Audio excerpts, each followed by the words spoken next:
The all-new Toyota RAV4 asks, what if? What if your ride was refined and rugged at the same time?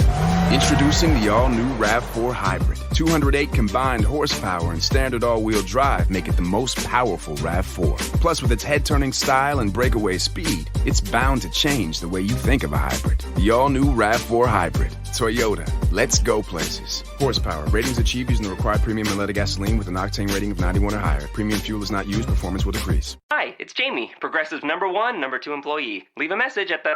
Hey, Jamie, it's me, Jamie. This is your daily pep talk. I know it's been rough going ever since people found out about your a cappella group, Mad Harmony, but you will bounce back. I mean, you're the guy always helping people find coverage options with the Name Your Price tool. It should be you giving me the pep talk. Now get out there, hit that high note, and take Mad Harmony all the way to nationals this year! Sorry, it's pitchy. Progressive Casualty Insurance Company and Affiliates. Price and coverage match limited by state law.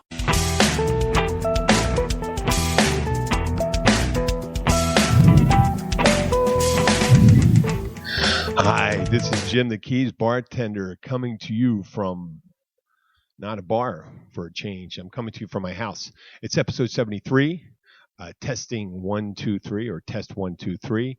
And I think it'd probably be a poignant time because of circumstances. Bill had a gig he wasn't sure about.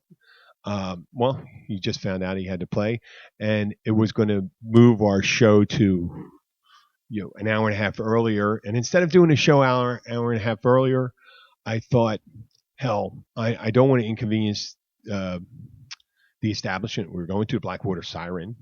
I could have went, and I didn't want to diss them by going to the Catch, which is the restaurant I work at. They're also a sponsor of the show, besides the Blackwater Siren, which are both great places. But I figure we take this opportunity to kill two birds with the veritable one stone, which being my bane of banes was my audio systems. I am kind of like a pseudo tech genius, maybe from 30, 40 years ago. I could figure things out. But I had been a relative latecomer to modern computing and social networking, as you could probably tell by my the way I handle things. And I'm testing dynamic mics and a soundboard right now, so I can do this myself and not have to be beholden to others. And I don't mean beholden in a negative way. I just know if I'm going to be there, I'm going to be there. Let me know how to do it. So I'm going to give this a shot. I figured we could do this whole show rather selfishly. Will be all about me, meaning I'll give you a little background about myself, and then we'll get probably go over a little of the progression of the show and what I hope it to be in the future. I am, and I'm going to do this, going to kill the a youth audience, but I am 54 years old. I was born in 1963. I've been told I look relatively younger than that.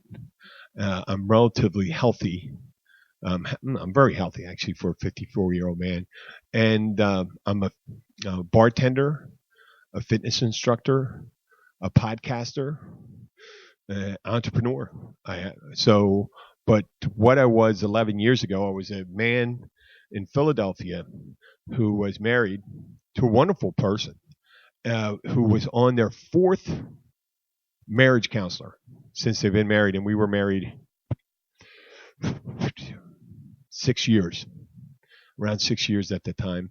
And we had at least 4 counselors that I can remember. And each time we went within a couple months of being married, which signaled we wanted our intent to have a somewhat, we wanted to have a happy marriage. And as all decent people would, or otherwise, why the fuck would you get married? So we're going through it, and during it, a lot of times after each counseling session, we would be angrier at ourselves as time went on than it was before we went there.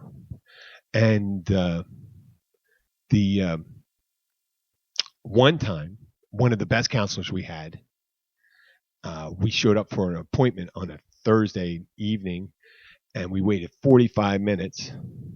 He didn't show up. We couldn't get a hold of him. Called, left a message, and a couple days later, we found out from a email from his brother. He sent it out to I guess all his brother's clients, that he had taken his own life. And much like I mean, I wasn't selfish enough to think that we had anything to do with that. Depressing. We liked him. We actually during the sessions, I think it was pretty good. He was a jovial person. But I know a lot of people in the mental health. It's a very stressful, anxiety-laden occupation. So who knows what the reasons were? But he was a great guy.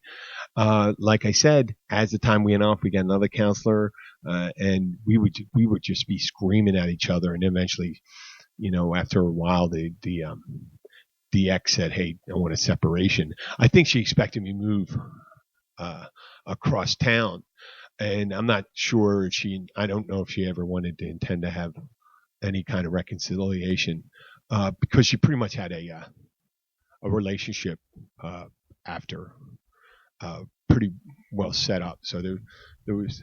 I'm not suggesting she didn't deserve to have one. We weren't really communicating, and it wasn't much of a relationship. But I don't think she was going to be looking to reconcile. And I think within a year, a little more, she had a child, which was well outside our time being together. So that happened, the separation, and I thought, well, hey, I got a buddy down in Key Largo. I can go down there for a couple months and then see what I'm going to do with the rest of my life. I was, 44 years old, and I think, you know what, I'd like to do something different.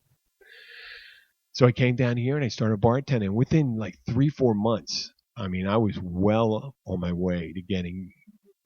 They called it in the 1950s. Called it getting gassed, but I was drinking every day and really overdoing it. And I had a history of that before. So in August 2007, I ended up going. I called a counselor. I was going there because I was. I said, man, I was depressed about my drinking. And I called up and I couldn't get an appointment for a week and a half. And I asked the receptionist, what am I supposed to do if I'm having all these problems? And she goes, why don't you go to AA? See if you really have a drinking problem. So I ended up going there. I ended up staying there for 7 years. Now, people say, Jim, it doesn't work. Look at you, you're drinking now. Well, no, that's not exactly what happened. It actually kept me sober for these years. As long as you go to the meetings, I think, and you're honest to yourself, you could stay sober. And I didn't go there to try to control my drinking. I was firmly, while I was in AA, the understanding was that was going to be my lifestyle the rest of my life. But also I've read, and I kind of understand, when you're clouded with hangover after hangover and then you're drinking at night, stuff like that, you don't have a lot of time for self-reflection. And I think as we grow up, it gave me an opportunity just to, I did a lot of meditation. Actually, I went to a meditation several days a week. I used to meditate on my own. It was very calming. It was very relaxing, and it was a very good way to be self-reflective and see what I was going to do with my life. So I was in AA, and instead of going to church, I was going to meditation meetings on Sunday. Sometimes I ran the meditation meetings, and I just kept on staying down here. I had a couple of short-term relationships. It was great, and then eventually I met Abby. Prior to meeting Abby, when I was in AA, a really nice woman who I didn't have a relationship with, but beautiful woman. And you're going to say I'm crazy, but she was in the program with me, asked me to, she needed money, and I was looking for a place to move to, and I lived with her for a year and a half. I had several relationships with some other women around, and then, as I said, I met Abby, and after I met Abby, I'm spending more time. I thought it would be best to move out on my own, and here we are. It's almost, I think almost 9-10 years later, I'm still with Abby. We're engaged, though I treat it like a marriage. And I just love Abby and her daughter Sky, who's 11. And I won't go into details of that because I think that's personal. They don't want me to talk about it. But I love them, and they're the best things in my life right now, and always will always be. But and there won't. I'm not saying, wow, boy, right, throwing that right now in was like a big matzo ball going in. But what is the best thing in my life? That's what I should have said, and just not say anything after that. So here I am, down here, not drinking, 7 years.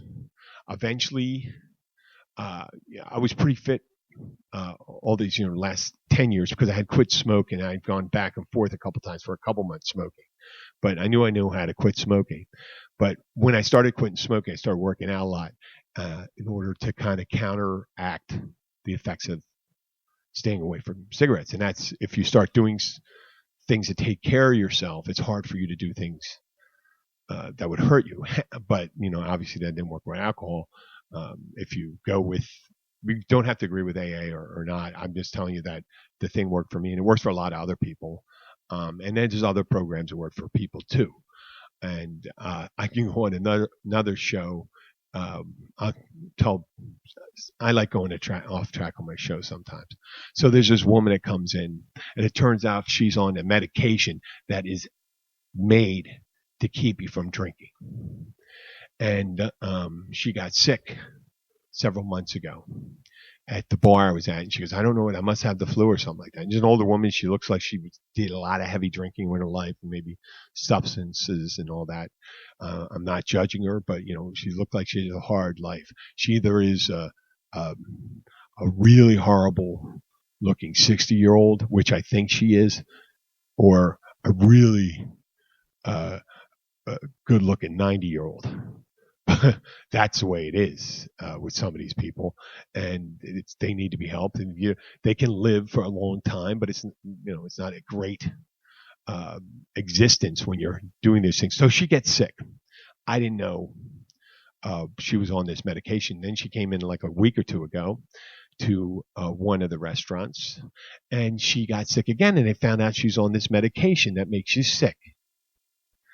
And so that's what AA is for. But sometimes you got places, if you have other options, meaning for me at the time when I was calling up to get the counselor, a psychologist, and she wasn't available for an appointment, I didn't have any other options. So I went to AA, and I said, wow, it was great. And when I went in after I got sober, as I kept on talking to the psychologist, it just realized at the time a lot of the problems I had were from the drinking. I didn't have issues with the family. I mean, everyone has. My parents were divorced, but they loved their children. They were respectful of each other. We didn't have to deal with that stuff. We had a supportive family, friends, extended family that was supportive. Obviously, there's always issues every so often rising in family, but ours probably don't rise to the level of a daytime soap. So there you have it with that. And coming down here, being sober, and I see the beautiful Keys. I didn't come down here to, fish or going on boats, but I was sober, and I realized, wow, it doesn't really matter where I go. I just got to be in the right mindset wherever I am. And we can, once again, we can always debate, is it the people around you, or is it the way you comport yourself or think about yourself? I tend to believe that it's a combination. If you surround yourself with good people and positive people, then you're going to have a more positive outlook. And you can also be the source of that positiveness to those people. I know sometimes I bitch and moan like a bartender, like a little bitchy bartender, but that isn't me. That's not the best of me that I want to be. So I'm not under any misunderstanding about how I really am, but I know what I aspire to be. And so I stayed down here. I was working out and met Abby. Abby had a daughter. Unfortunately, Abby was separated. Eventually, her ex-husband, who was Guy's father, got terribly ill about 4 years ago, and he died in several months. Now, he was a very good father. He didn't have a lot of contact with me. He didn't like me. Maybe he thought I was the reason keeping his family apart or something like that. But they had their issues, like I had my issues with my ex-wife, and you can still be a decent person. And when he passed away, I was happy to be. I was already. I loved Abby and I loved Sky, so I just something. Why not just I'll be your dad. I didn't go and formally say that, but I took over, moved them into another house, and instant family. I didn't have any children with my ex-wife. I think I failed to mention that, and I always say that to people when I leave. I don't know why, but I see so many people down here, and I'm sure it happens all around the world. These guys that have families and they just leave them behind. I didn't. My ex-wife and I did not have any children. I don't have any children by other women, so I have my focus on this. My stepdaughter Sky, and Abby allowing me to be there with both of them has been a great point of happiness in my life, and I said that. So here I am down here. I'm bartending. I said, boy, I better start something else. So I started, I think about 5 years ago, I started thinking about a delivery company. And, there's, why are you getting into delivery company, Jim? What are you, fucking stupid? You got UPS, FedEx, the post office. You got, what do you think you're going to do better? Well, I was thinking about going to liquor stores, grocery stores, business supplies, because there was very few local sources here. Now you have Uber Eats or whatever the thing they have, and people are trying to do it. But the Keys were unique because in the Florida Keys, it's up and down. We talk about mile markers. It starts up at mile marker 126 when you come off the mainland, and it goes a little north once you get on the way in the Keys. But that's a private community to the north. But it goes, once you get into Key Largo, it's 107 miles of one road going down. There's a couple places where there's some side roads, but they're not through. So there's no alternative. When there's an accident, and you've heard us before, when there's an accident on Route 1, that's it. So getting deliveries down here are a pain in the ass. Probably rivaled by like Hawaii having delivery, but it's much bigger population source, so they have a lot of their manufacturing there too. Well, not manufacturing, like maybe dairy and all that stuff. But here we are. We're in the Keys. I'm thinking, wow, how about vacationers? They want to get their fridge stocked and all that stuff. That'd be great. People would love it. And I trying to figure out, how about someone that wants something from the mainland, like Whole Foods, because there's no Whole Foods in all of the Keys. So you have to go 50 miles to the north. So I did that for a while. I didn't know anything about business. I had to learn about forming an LLC, getting a business license, going to the county and through the state, getting a lawyer, and which I turned out I really didn't need to do that. I could have went to legal.com, but I didn't know shit. So I did the delivery thing, and I really, after a while, you'd have these instances where you thought it was a really good idea and you did it. And I went to Chamber of Commerce meetings and stuff like that. People liked the idea, and I was getting there was a couple times where it looked like it could be a big thing, but I could never figure out how to get people to workers and expand it and get the funding for it. I would have been able to get funding if it stayed around for a while, but I just I have this thing about down here. It's a little hinky about not that the people are worse. The people that are workers down here already have jobs. They don't need to go someplace else. They're established and they do, and they're go-getters and have 2-3 jobs. So I'd have to get someone untested who would have time and stuff like that. What happens is people that have time are people that normally don't work that often, and it's either they don't work because they don't need to, or they don't work because they don't know how to work. They don't know how to, just invigorate themselves to get up in the morning and go and do things. So that was an issue. So I did the delivery thing, and while I did that, I became a notary, and I started doing down in Florida as a notary. You can officiate weddings, so I officiated 4 weddings so far, and I did some legal couriers work because I formed another company, a DBA, doing business as Florida Keys Notary, and that paid for everything I needed for getting those supplies. I made some profit from that, but I really didn't push that. I may do that in the future, who knows. And while I was ramping down the delivery, I had someone ask for a crib. And I said, wow, okay, I never even thought about that. What if you have a baby? What do you do? And they told me they were going to rent from a place up in Deerfield Beach, Florida, or something like that, right up between Fort Lauderdale. And there's another place in Miami. It turns out all these equipment rental places, like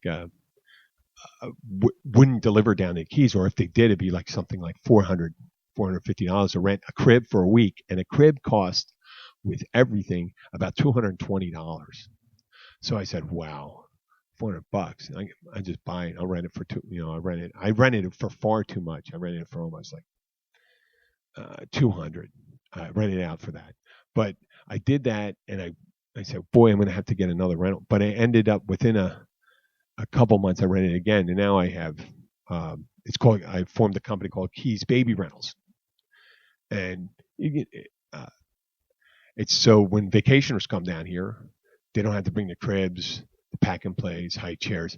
But then when you start doing stuff like that, you have people to call for baby monitors, jumpers. They want everything. They need to, like, damn it. Used to be when a baby was born, they strap them to your back, and the mother goes out in the field and starts keep on picking and stuff like that, like they did in The Good Earth. In The Good Earth, the Chinese lady runs and gives birth, and then she's back in the field with the baby strapped to her and stuff like that. And not that women, I'm not a misogynist and stuff like that. It could be a guy having to carry the baby, but now they when people come down, they want like 12 different pieces of equipment for their babies. And one called for a baby monitor. I said, baby monitor? But I mean, don't you have a baby monitor? How much? You just unplug it from the wall, the base, and you put it in your suitcase. So why would you pay for another one? So they didn't want to bring a baby monitor. They want to get everything. So yeah, I'm not that ambitious. And there's internet companies coming around. There's one company, and its name sounds a little like baby and a little like concierge, but I don't get the concept why people can't just call the companies what they are, like this show, Keys Bartender. So I do the baby rentals and things like that, and I don't know if the listeners know this, but I have a hard time focusing on one thing. Yeah. No, I know this. It sounds funny because I can't focus on one thing. So I'm doing this. I'm doing the baby rental things, and about a year and a half ago, I think in March, I think, wow, you know what? I went to a radio show. I had to go on these local radio shows. I'm in a civic group down here, and I had to talk to some of the disc jockeys and do some voiceovers. It's a small community, so almost anybody can do this stuff. So anybody can get on the radio if they want to down in the Keys and in any small burbs. And obviously, anybody can get a podcast because yours truly has one. So if I can do it, you can. So I'm thinking, wow, what are these people coming in? Someone comes in. The DJ. There's no music. These are wonderful people. I love them and stuff like that. It's just the way local radio stations do it. They bring people in. They endorse their activities that are coming up, which is a civic responsibility. Make announcements for things that are going on, and it's really nice that they offer that. So that people come in and sit down on a show and say, "Oh, we have the annual cook-off for." Unwed mothers, right? Just help them get their start, So they go and get on there and they talk about it, or you may get a guy that has a business that says, "Yeah, my business is to unclog gutters. I like to unclog your gutters so all your rainwater can flow out." Blah blah blah blah blah. And I'm at this place in Almirada. Call me up and I'll come down and unclog your gutters. And there's people, and I notice there's people that go to the shows and they sit and watch the people and they're drinking. And I said, oh, the reason to go to a show is places that have the radio show put out, they give these crazy drink specials, right? And they have food specials, and they go out and have, eat and do that stuff. And actually, they're just talking to each other. No one actually listens to the radio show. And then I thought, what if I see what it is. So the radio show needs a live location, so they need a group of people so they can come in and come out, sit down, sit out. But it turned out they're not really talking to the people that are there. Sometimes they do. They did a draw in one place. Guy Skip, I want to get him on the show one time. He does Skip Bradeen. He's a famous fishing boat captain down here, and he likes to do his show on Thursdays. I don't know if he's still doing it on Thursdays, but then at the end of it, he used to give out, like, you do a drawing for, could be a bottle of wine, piece of jewelry, or a piece of fish from one of his charters. So I remember telling him, I said, how about if you made the show was more about entertaining and you didn't have to worry about what you said or saying fuck or shit or anything like that. And he said, you can't do that. And he doesn't know, he knows he can't do it. He doesn't know it's just an FCC thing. And it's because of the publicness of the airways. But since I mentioned to him, I said, well, how about a podcast?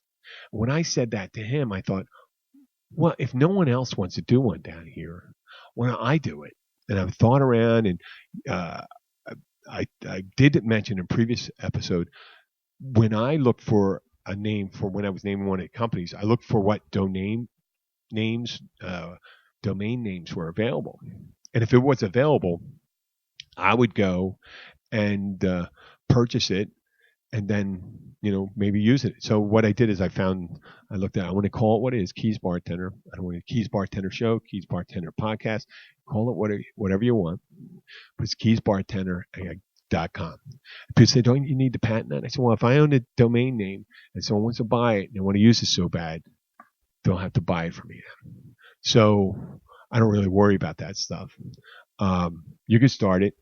It's not, and if you're really good at this, you probably end up getting a better, a larger audience, not a better audience, because I have the best audience out there. And I did notice recently, so I'm getting off target again. Remember that? So I thought, hey, let's do a podcast. What do I need? So I'm looking at software. I use Spreaker. There were some jump starts with that, and I use a powered mic in the beginning. And with the powered mic, oh god damn it, I plug in these powered mics and stuff like that, and it picked up every noise in the place, and it was kind of good, but it just never was right. And it was turned. Finally, a musician friend of mine, Bill Wissinger, turned me on to dynamic mics, and he said, "This is what you need: a dynamic mic, because with a dynamic mic, it reduces this, like in a band when you go out there and stuff like that. When you're using a microphone, you just want to have your voice picked up, and you don't need all this extraneous conversation, and you still can hear things in the background if you're at a bar. I can pretend I'm in the bar right now. I could go and say, hey, there's Tina over there, and okay, yeah, there's Bob, there's Rob, there's Sherry, okay, and I can say other people. Oh, look, Gene Hackman just walked in. You haven't been in a lot of movies recently, Gene Hackman. I could do this whole thing. I could do it for an hour and stuff like that. But the nice thing in the bar area, if you want to use any crowded space, you definitely want to use a dynamic mic, unless that's really a necessity to have all that background noise. The power mics do give off the air of a crowd. I mean, much more than canned laughter and things like that, because I could put that on the show, and I'm not a big fan of anything other than the intro music, which was played at the beginning of the show. I like music playing in the background, I mean, if there was a band, that'd be fine too. So I'm thinking, wow, I got to get sound. I got to get I got power mics. I got software, and I just started doing it. I had to get some artwork up there. And the first one, I just took this picture and I changed whatever it was on my Android device on the gallery. I don't know if it was a Google function or an Android function, and it changed the picture for me, and it put a little motto in there. And I don't know what it's going to be eventually. I did know that what I would like to do is the idea of the show was to do the Keys Bartender Show, and it was a bartender doing a show the way he does it from behind the bar. And you have a range of topics. You're drinking, you're having a good time. In this case, the nice thing, the bartender's drinking, so not too much. And I'm not drinking today. Today we have a school meeting. I wouldn't have been able to drink at the other place too, and that's another thing. Nowadays, I don't have to go and drink anymore. And we'll go over that another time why I decided to go back. Why would I? But there was a lot of, there's a lot of demands on my time. And I thought, if it got out of control, I can always go back. And that was the rationalization that happened with that. And I'm doing all right now. So, with that being said, because I never fell under the fallacy that just because I'm okay today or healthy today, I'll be healthy tomorrow and things like that. But you have to be in the present either way. So, the Keys Bartender Show. We're sitting, drinking. We have people come in and out. They introduce yourself. You meet new people. Talk about your experiences and things like that. Talk about things that happen in Keys. So, if you're interested in the Keys and maybe that lifestyle, that's what we'd like to do. And why not make it entertaining? Why not make it for someone? It's like when they're driving home from work at the end of the day or going into work. I can imagine this is more of a show for leaving work. Just taking your mind off things, hopefully having a laugh. If not having a laugh, having a cry because, you had sunken so low, you have to listen to this shitty entertainment. But I don't think that's not what my vision is. What I wanted to do is eventually do it so we'd have, something fun to say, maybe a glimpse at life down here, what it's like, give people tips on when they come down here, where to go, what to see, but not too much like one of those commercials you have on the public. Hey, while you're visiting here in Key West, it's great to, and it is great to all these things I'll say, but to go to the butterfly observatory. There's a butterfly garden down there. It's beautiful and stuff like that. But I imagine there's a small percentage of the people don't have to go down to Key West. The idea of people going to Key West to see the butterfly observatory, if you're into butterflies, that makes sense, is much like people going to Las Vegas to sample their fight clubs. Or no, actually, that's not a good example. Let's say of the gospel choirs. Yes, we're going to listen to the gospel choirs of Las Vegas. No, you went down there you could have went to the Bunny Ranch. You could be gambling. You go and see the show, Siegfried and Roy, and watch one of the guys get eaten up by the lions that hate them so much. How rarely do, whenever I say anything, you ever get the idea that I don't have an opinion on something, do you? I apologize. I know I'm judgmental, and I really do understand other people have different opinions. So, Keys Bartender, I think we're not going to pitch it. We can pitch a little, we can talk a little, there's people that drink and care about maybe some of the history and current events. And, there's people, if we made it all about the Keys, and this is for people if you make it all about that one thing, you're only restricted to people about 4 people that live in the Keys, not about, hey, this is what you can do when you come down here. This is fun. Blah, blah, blah. We can do these things. In the last 3 weeks, actually, we had some of the worst weather we've ever had. That's not necessarily good. You don't want to say that to tourism thing, but I think the further on, I told people before that I'd rather lead with the truth than try to bullshit people. It's not always perfect down here, but the weather is generally very nice.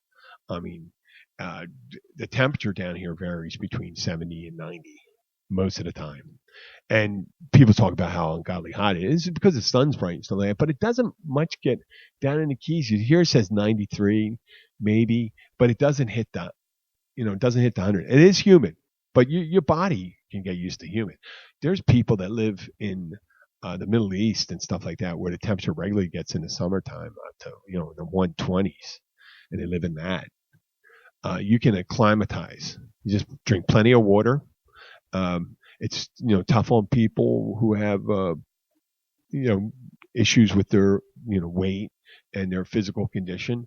But if you take care of yourself all right, you can fare very well down here.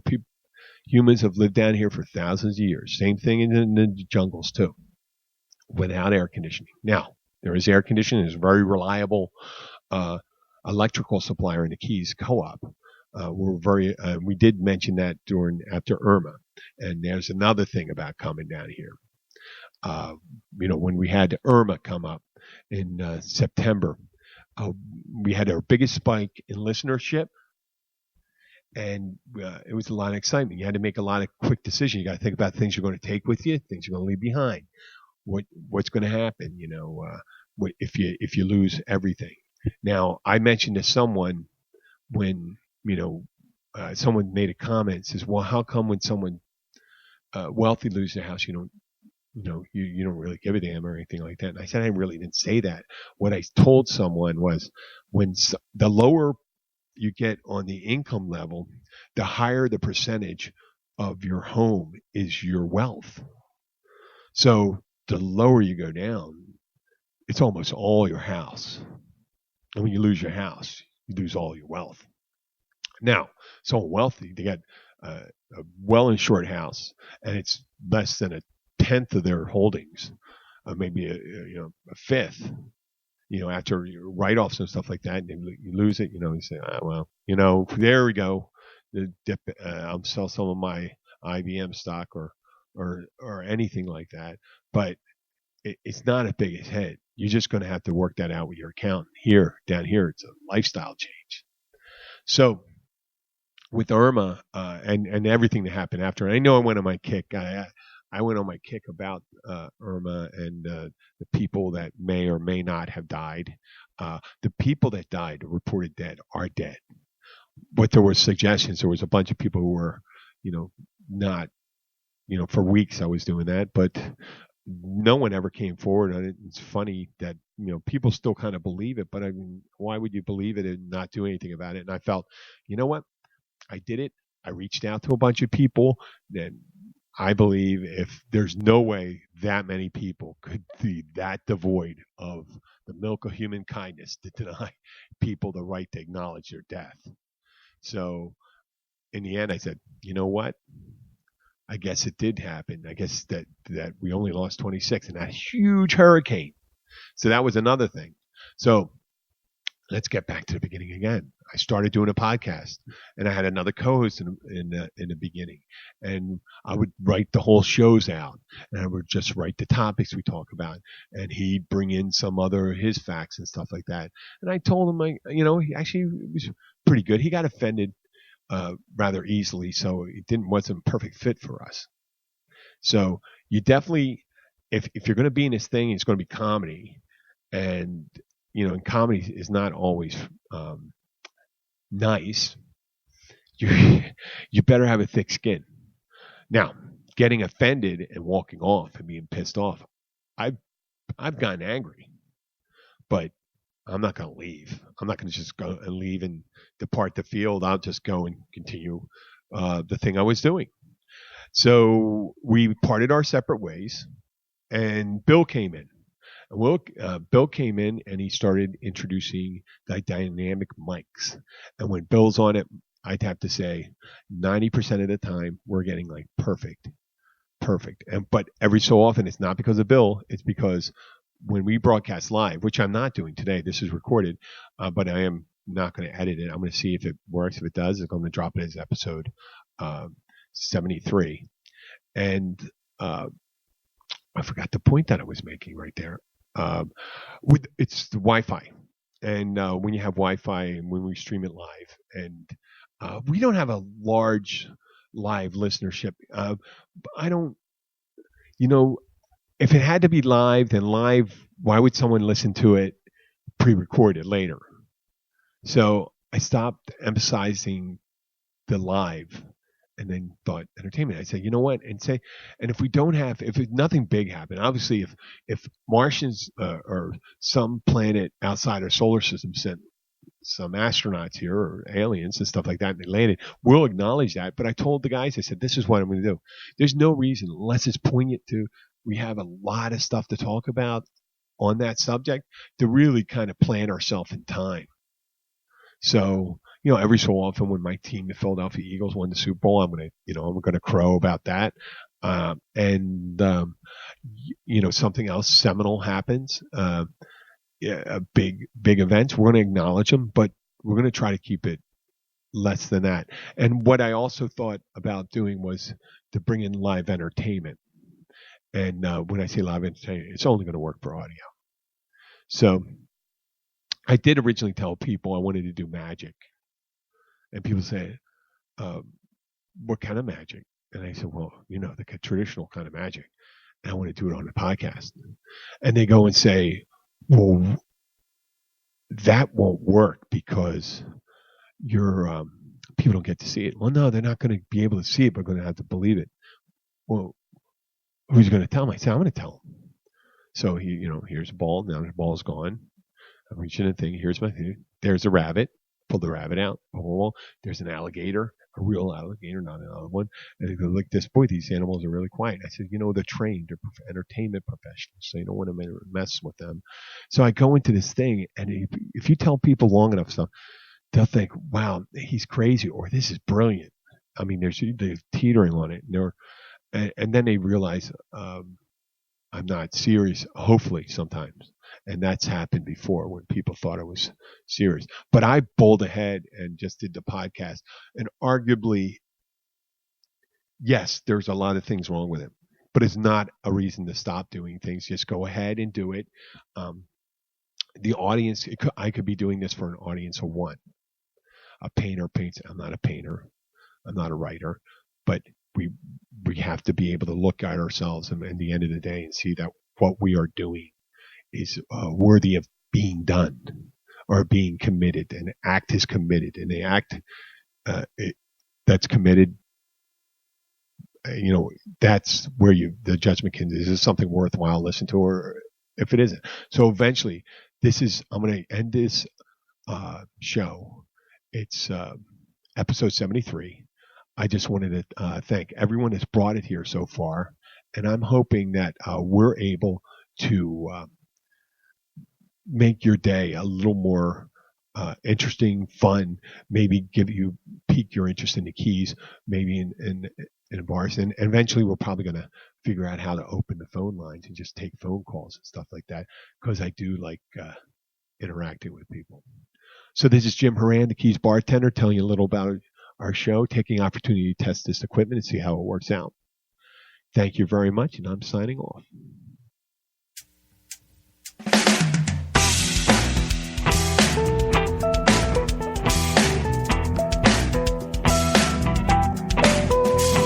After a long day of being pulled in every direction, the last thing anyone wants to think about is what's for dinner.